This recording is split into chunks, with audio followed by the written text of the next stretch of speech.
Bem-vindo a mais um Panorama do Novo Testamento e agora nós estamos abordando o livro de Atos. Então como é que vamos trabalhar esse livro de Atos? A gente vai trabalhar em duas aulas, vai trabalhar no dia 13 e no dia 10 de maio. Logo depois a gente vai seguir para 1 Coríntios, no dia seguinte 2 Coríntios e vamos trabalhar o livro de Romanos no dia 31 e quem vai trabalhar ele vai ser o pastor Eduardo. Então vamos lá seguir o livro de Atos segundo a sua ordem da cronologia dos fatos. Então, quando nós olhamos para o livro de Atos, a gente tem que ter algumas coisas em mente. Por exemplo, o livro de Atos, o conteúdo dele, ele é histórico. Ele vai ser bem similar ao que nós temos no Antigo Testamento com relação aos livros de Reis, aos livros de Crônicas. O conteúdo é mais histórico. São relatos dos fatos que aconteceram, na forma como eles aconteceram, a fim de se traçar um histórico dos acontecimentos daquela época. Mas, na realidade, trata-se da visão de um único homem. Então, o autor do livro de Atos, ele vai começar a escrever. Então, ele vai pegar os fatos, vai procurar as informações. Ele mesmo, em alguns momentos, vai se identificar como uma das pessoas que está fazendo essas viagens missionárias. Mas o que temos ali é a visão de um homem inspirado pelo Espírito Santo. Não é a visão de todo o progresso da igreja ao longo dos primeiros séculos. É a visão de um homem narrando dois ministérios específicos. A gente pode ver o ministério de Pedro e o ministério de Paulo, e como esses dois ministérios alcançaram determinadas pessoas, tanto na região de Jerusalém, Judéia, Samaria e até os confins da terra. Então nós temos esse objetivo bem claro por aquele que está narrando os fatos. E por essa pessoa que está narrando os fatos ser um daqueles que estão viajando com Paulo, fica muito fácil ele poder descrever os fatos que aconteceram. Por isso que nós não temos o relato dos demais apóstolos. Isso não quer dizer que eles não fizeram nada.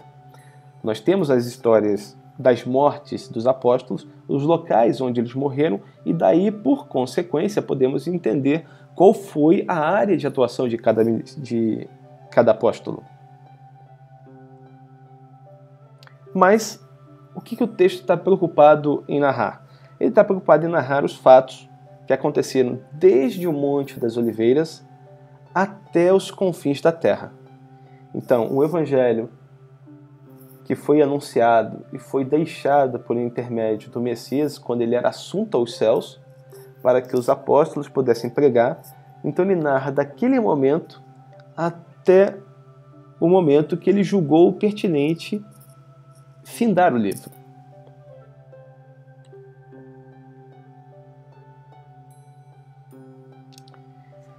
Quanto à relação do nome do livro de Atos, o livro de Atos ele não recebe esse nome dos seus primeiros dias. Ele vai receber esse nome lá para o 2º século, 3º século.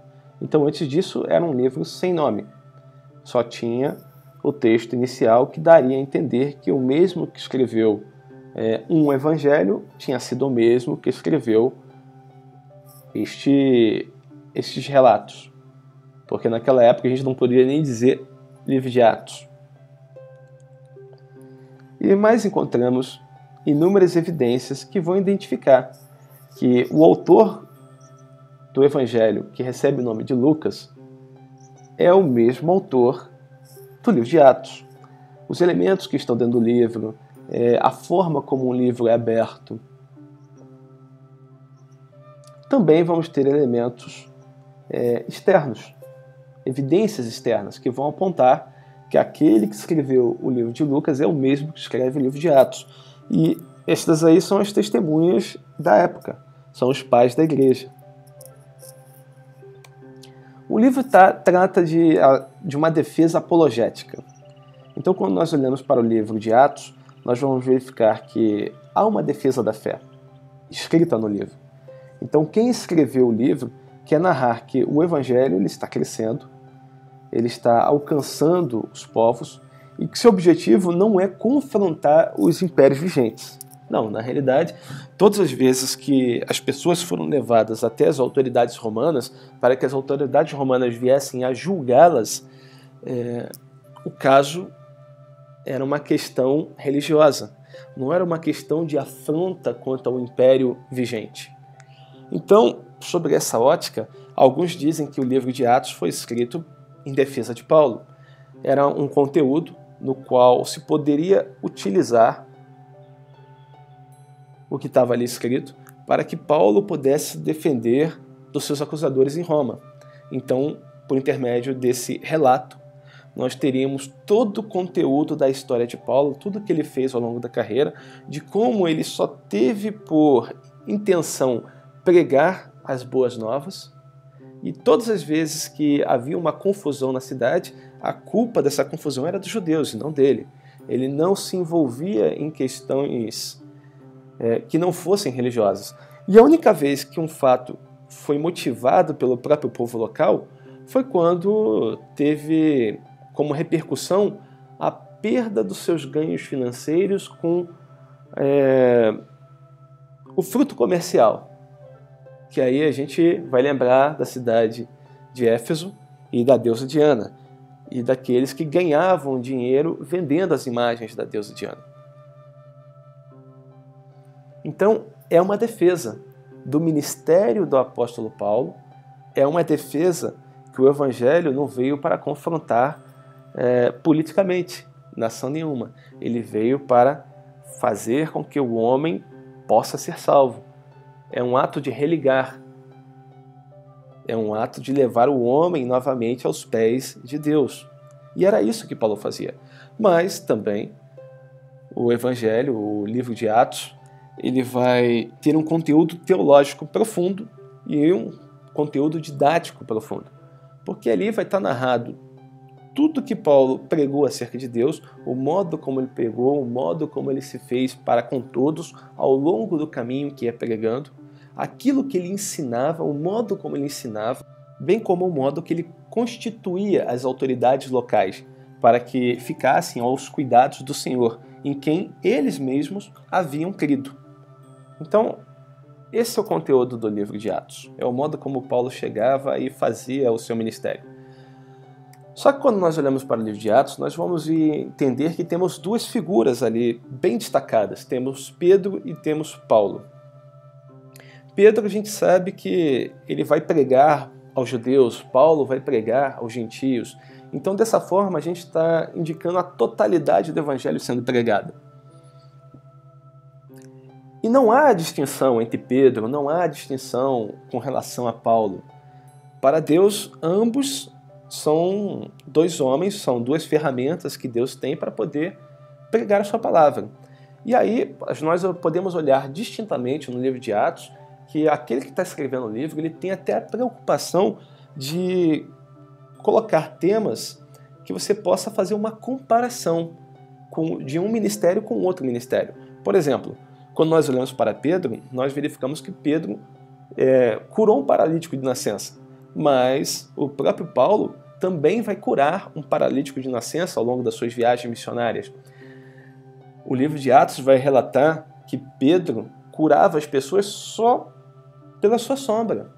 A sombra passava por cima das pessoas e as pessoas eram curadas. Da mesma forma, a gente vai ter o relato no livro de Atos que os lenços e os aventais de Paulo curavam as pessoas. A gente vai ver que Pedro teve que lidar com Simão, o ilusionista, logo no início da igreja primitiva, ainda em território judaico. E a gente vai verificar que Paulo, saindo das fronteiras judaicas, ele vai ter que lidar com Bar Jesus, um feiticeiro, um mago. Da mesma forma, a gente vai ter Pedro curando Enéas de uma paralisia. E Paulo também vai ser citado curando o pai de Públio e alguns outros. Também vamos ter o relato de Dorcas, que Pedro vai trazer de volta à vida porque ela estava morta.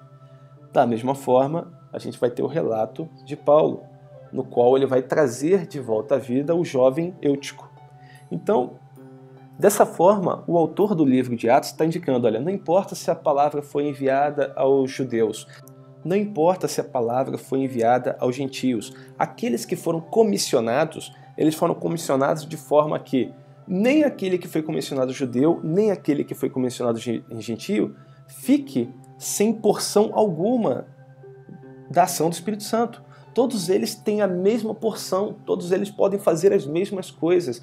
Todos os dois povos podem ser igualmente alcançados.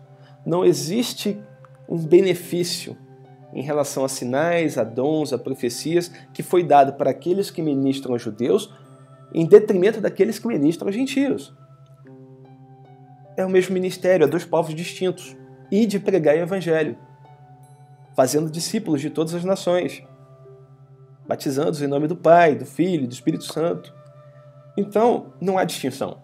Então, um autor de Atos, ele vai deixar isso bem claro. E aí a gente passa a tentar entender um pouco de como a gente pode dividir o livro de Atos. Bem, a primeira coisa que a gente tem que olhar é que existem duas divisões bem distintas que são feitas no livro de Atos. A primeira delas é por ministério e a segunda é pelo seu versículo-chave. Então, por ministério, a gente tem duas pessoas, a gente tem Pedro e tem Paulo. Então, Pedro, a gente pode chegar e dizer que os fatos que estão sendo narrados a respeito do ministério de Pedro vão do capítulo 1 até o capítulo 12. E que os fatos que vão narrar o ministério de Paulo vão do 13 ao 27. Pô, mas espera aí, Paulo já é citado no capítulo 9. Sim, Paulo já é citado no capítulo 9. Mas ele não faz muita coisa, a não ser se converter, tentar pregar a alguns judeus na sua própria cidade, e dali ele tem que se evadir, tem que fugir, tem que ser levado para Cesareia, de Cesareia colocam ele no navio e mandam para Tarsis. Então, o ministério propriamente dito de Paulo ser comissionado por ação do Espírito Santo, a gente vê no capítulo 13. A gente vê uma tentativa antes. Paulo quer, como qualquer novo convertido, pregar. Mas o Espírito Santo só autentifica o ministério de Paulo, só dá a ordem dele sair e pregar o Evangelho lá no capítulo 13. E temos a outra divisão do livro, que é pelo seu versículo base, Atos 1:8, que sereis minhas testemunhas, tanto em Jerusalém, como na Judéia, em Samaria e até os confins da terra. Então, se utiliza essas porções para poder fazer uma divisão do livro. Bem, eu proponho a gente não usar nenhuma nem outra. Eu proponho a gente juntar as duas e a gente pegar uma divisão mais apurada dos fatos. Então, por exemplo, a gente pode pegar duas grandes porções, o mundo judaico e o mundo gentílico. Então, no mundo judaico, a gente vai ter três divisões. O livro das 12 testemunhas, o livro dos 3 pregadores e o livro das 5 cidades. E depois a gente vai trabalhar o mundo gentílico. E aí a gente vai ter também mais 3 divisões. O livro da expansão e separação, o livro do desenvolvimento e desafio e o livro do conflito e da chegada.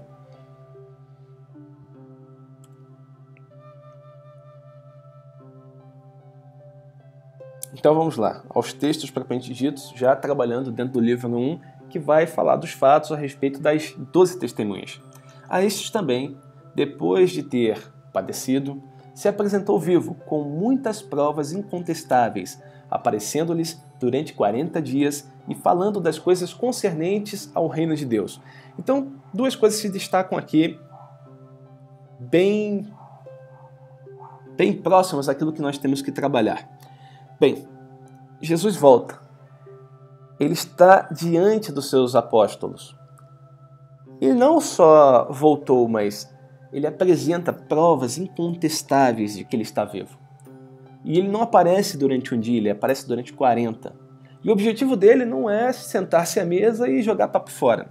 O objetivo dele é falar das coisas concernentes ao reino de Deus. Esse é o objetivo. Esse é o ministério. Essa é a finalidade. Você lembra quem era João Batista?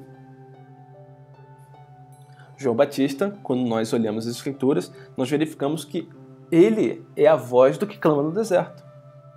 E qual é a ordem que é dada para a voz do que clama no deserto? Preparai o caminho do Senhor. Então, qual é a mensagem de João Batista? João Batista vai chegar e pregar o arrependimento. Em algum momento ele vai chegar e falar, olha, Eu não sou o Messias. Na realidade, o Messias há de vir, mas eu não sou ele. Na realidade, eu não sou nem digno de desatar as sandálias das correias dos seus pés. Mas, quando o Messias vier, ele não vai batizar com água, ele vai batizar com o Espírito e com fogo. É isso que João fala. Mas, quando nós olhamos o relato de Atos, nós verificamos que o Messias aqui está falando antes de ser assunto aos céus.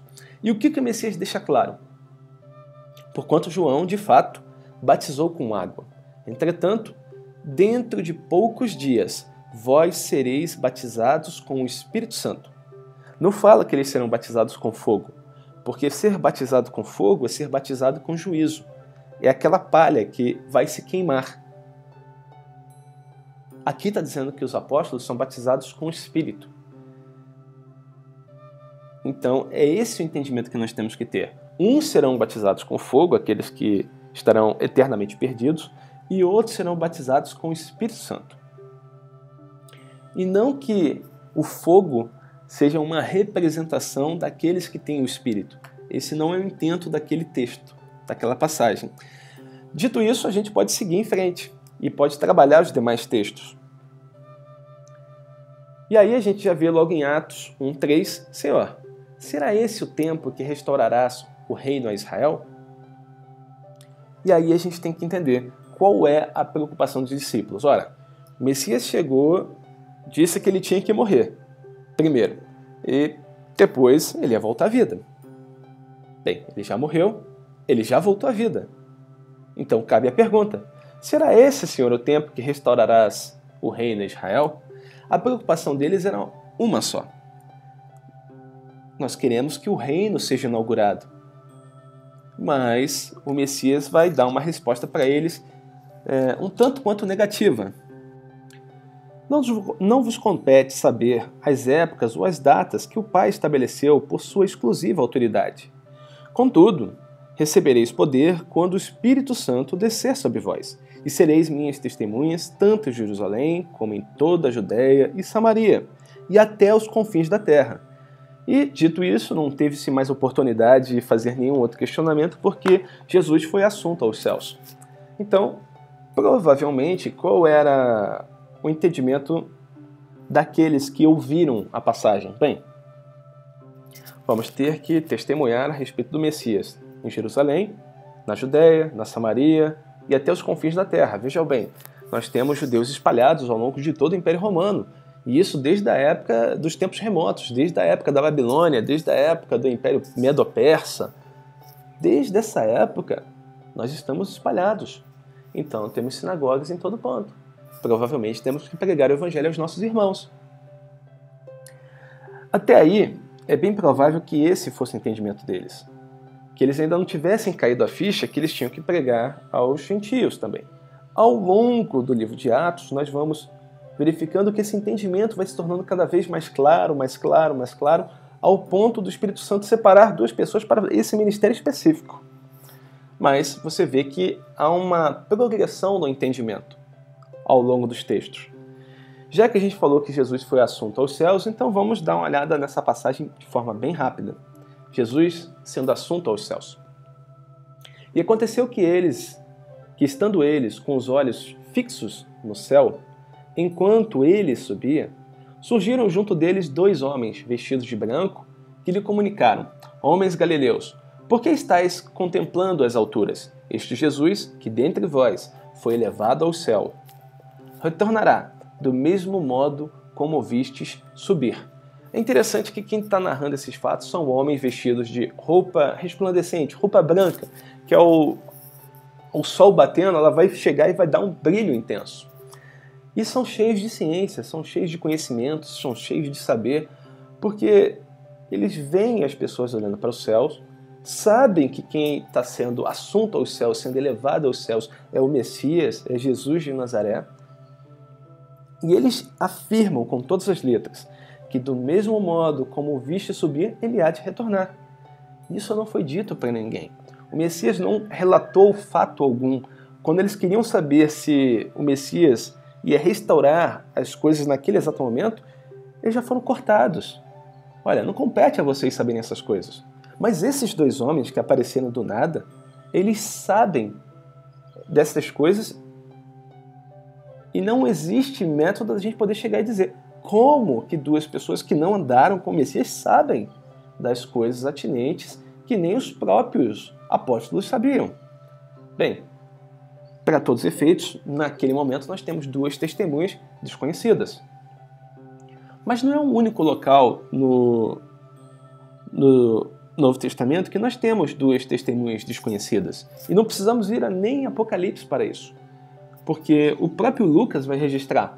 E Lucas, lembro eu, ele não é judeu, ele é um grego. Ele não tem por que citar duas testemunhas com o intento de fazer cumprir as profecias bíblicas. Ele não tem profundidade de conhecimento suficiente para poder escrever algo que vai entrar em sincronia com tudo aquilo que está escrito no Antigo Testamento. E lembro ainda que nessa época nem Apocalipse estava escrito. E aí a gente tem o relato de Lucas. De repente, dois homens com roupas que reluziam como a luz do sol se colocaram ao lado delas. Atemorizadas, as mulheres inclinaram o rosto para o chão. E neste momento os homens lhe questionaram: por que procurais entre os mortos aquele que vive? Ele não está aqui. Ressuscitou. Lembrai-vos de como vos preveniu, enquanto ainda estava convosco na Galileia. Ora, as duas testemunhas são desconhecidas, são homens que vestem roupas resplandecentes, são cheios de conhecimento, cheios de saber. E eles questionam: o que vocês vieram fazer procurar aquele que vive entre os mortos? Eles sabiam de antemão que elas estavam vindo fazer ali. Eles afirmam: ele não está aqui. Se fossem pessoas da localidade, falassem: olha, nós chegamos antes, não vimos ninguém, não está aqui. A conclusão óbvia é: alguém deve ter tirado o corpo. Mas esses homens não chegam a essa conclusão. Eles dizem: ele ressuscitou. Eles têm ciência do fato. Eles são testemunhas da ressurreição. E aí eles ainda vão falar algo mais. Lembrai-vos de como vos preveniu, enquanto ainda estava convosco na Galileia. Eles não são só testemunhas do fato de que ele ressurgiu, que ele ressuscitou, como eles também são testemunhas de tudo aquilo que o Messias disse aos apóstolos, aos discípulos, àqueles que andavam com ele. Então eles são testemunhas de todos os fatos.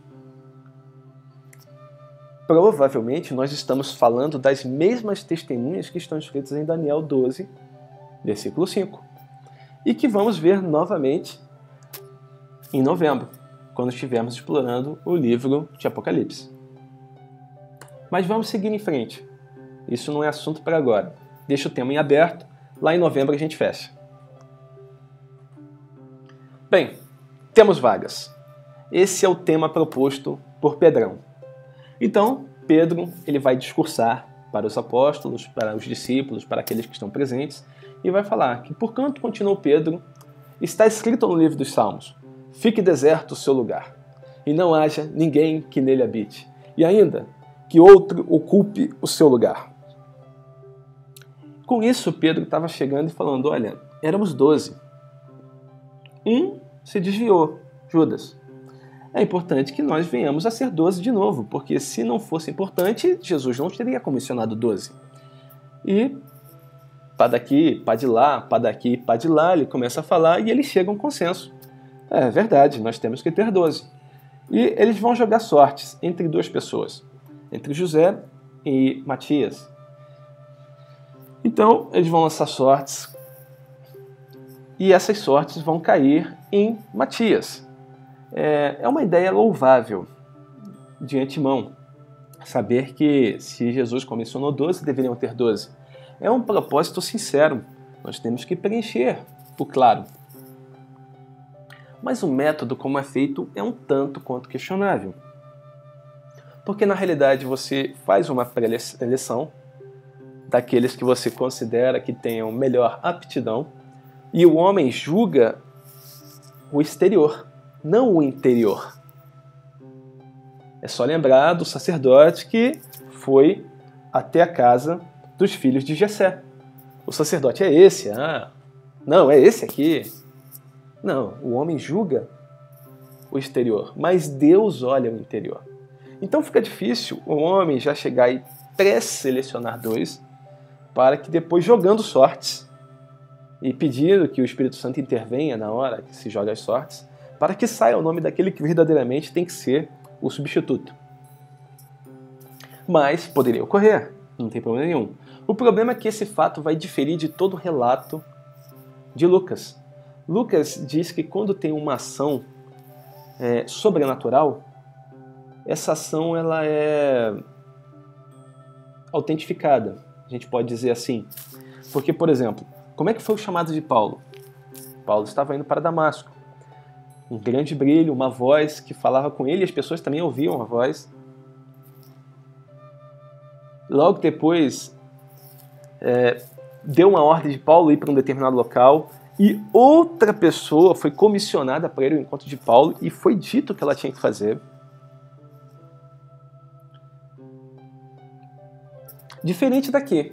Aqui simplesmente se fala que vai ser lançado sortes, e é assim, e caiu no fulano, e foi. Não foi assim nem com o comissionamento de Paulo e Barnabé. Na realidade, o Espírito comissionou os dois a irem pregar. Não foi intento do próprio coração. E o texto deixa claro, Lucas faz questão de esclarecer que foi o Espírito Santo que ordenou.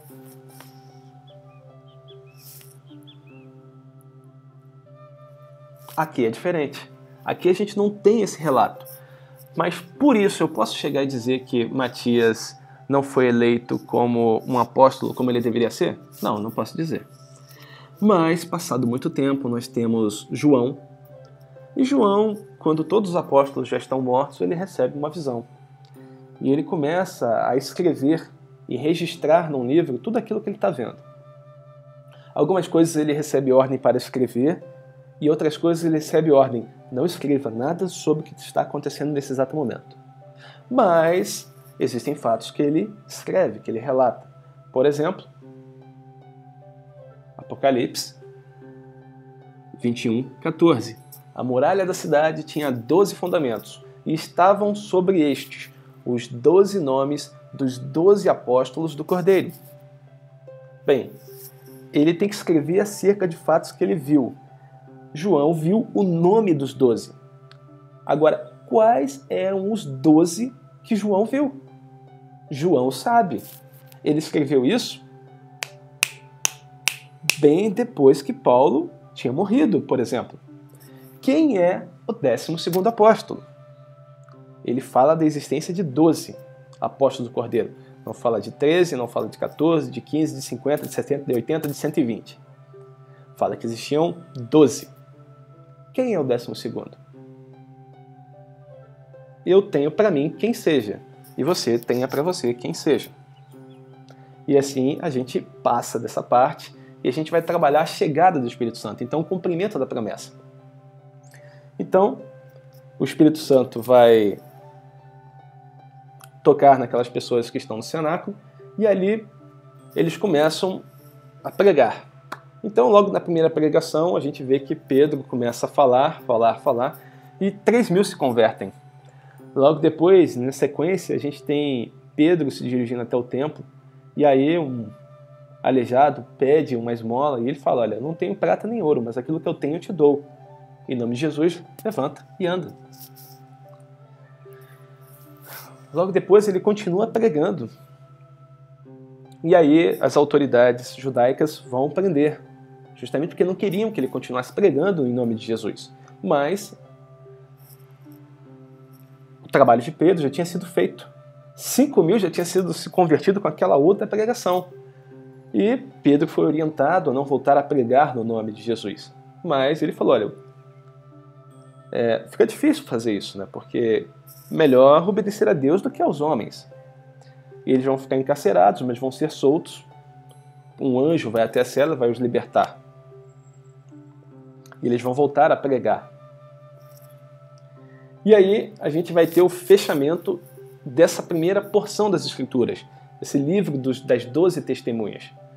E aí ele vai deixar bem claro em Atos 6:7 que a palavra era divulgada, de modo que se multiplicava grandemente o número dos discípulos em Jerusalém. Inclusive, muitos discípulos obedeciam, muitos sacerdotes obedeciam à fé. Então aqui ele deixa bem claro que aquela porção das Escrituras que está no livro de Atos não estava sendo cumprida. Atos 1:8. Serei minhas testemunhas de Jerusalém, Judéia, Samaria, até os confins da terra. Não. Eles estavam em Jerusalém e eles não saíam de Jerusalém. Alguma coisa ia acabar acontecendo com eles, para que eles viessem a sair. Assim a gente termina essa primeira porção do livro de Atos.